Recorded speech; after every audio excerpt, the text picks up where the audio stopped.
Do you crave something sweet after dinner? Let me show you how to make tiramisu with 3 different types of coffee. Let's get started.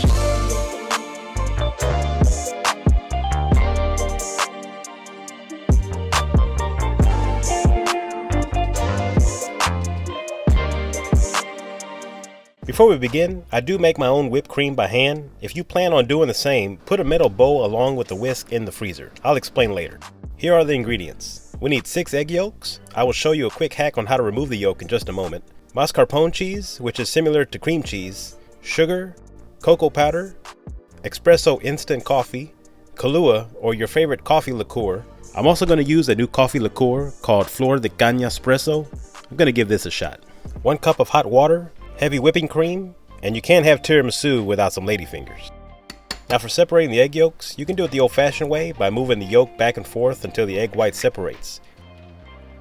Or you can get a water bottle, give it a squeeze, place it over the yolk, and ease your grip on the bottle, which now becomes an egg yolk vacuum.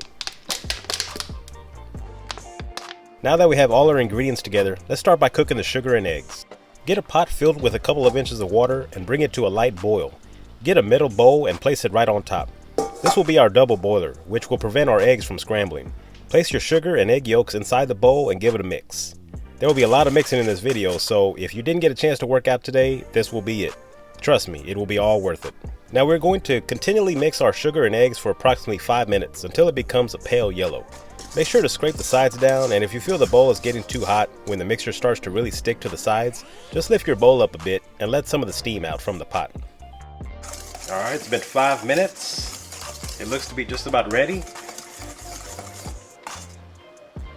That's the consistency you want right there. Almost like a soft pudding. Now let's put the bowl to the side so it can cool down a bit. Now grab your cold bowl and whisk from the freezer.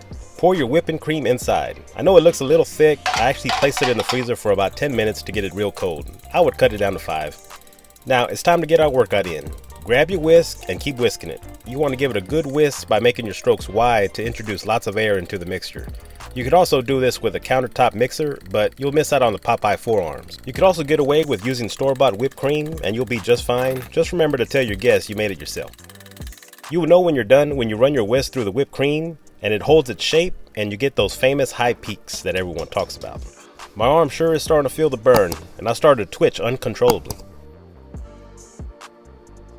Alright, after a small shot of Kahlua, which calmed my twitching, let's transfer the egg sugar mixture into a large bowl.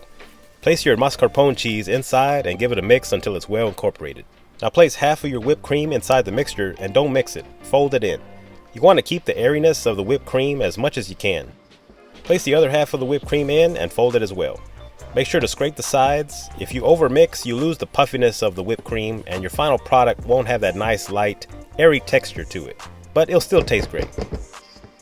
Grab a container and place your hot water inside. Pour the espresso instant coffee in and give it a mix. Now pour the 2 other coffee liqueurs and give that a mix as well. Get a 9x13 casserole dish and let's start putting this tiramisu together. Here are the ladyfingers that we're going to use. They also go great with your morning coffee in the morning. Dip 1 or 2 at a time, but only for 1 to 2 seconds. They soak up the liquid very well. Start placing them on the bottom of the dish. This will be our first layer. You can leave the ladyfingers in longer if you want to, but if you leave them too long, they will turn to mush. I'll show you what I'm talking about here in a second. After the first layer is finished, place half of your whipped cream mixture on top and smooth it out. Then start with your next layer of ladyfingers and so on. Now here's where I forgot about the ladyfingers and let them soak a little too long. I think maybe about 5 seconds. They turn into mush, and as you can see, they hold a lot of coffee. I won't throw it away. I'll just put them here, and this will be my special corner. Alright, let's keep going and finish up. Now real quick before we finish up, this dessert can be made way ahead of time. 1 to 2 days ahead, and the longer it sits, the better. Leftovers taste awesome as well, but won't last long, I guarantee it.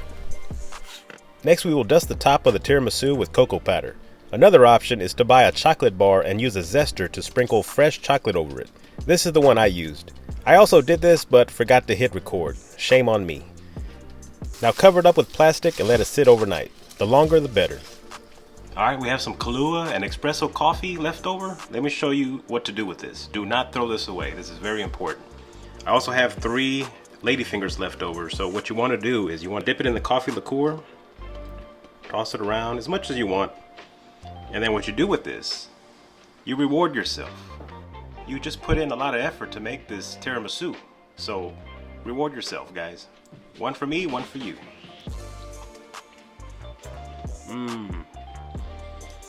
Oh yeah. This is gonna be a hit, I promise you. Now, we soaked it in there probably for 3 seconds, and that's how much it goes in there. I'll go ahead and leave one for my wife. Don't tell her I had more than one left. Our secret. Now let's dig in and finally try this out. Oh man, it's light and creamy. Perfect amount of sweetness where it's not so rich that you can only have a couple of bites. Perfect coffee flavor. Has great body to it from the ladyfingers. It's a 10 out of 10. I actually made this for my other son's 19th birthday. He has great taste. Wonder where he got that from. Now I've tried lots of tiramisu, and none of them have come close to this one. Again, I have spoiled my family, and they won't have it anywhere else. Let me know what you think in the comment section. And if this is your first time visiting the channel, please consider subscribing and smash that like button. Have a blessed day, everyone. I'll see you on the next video.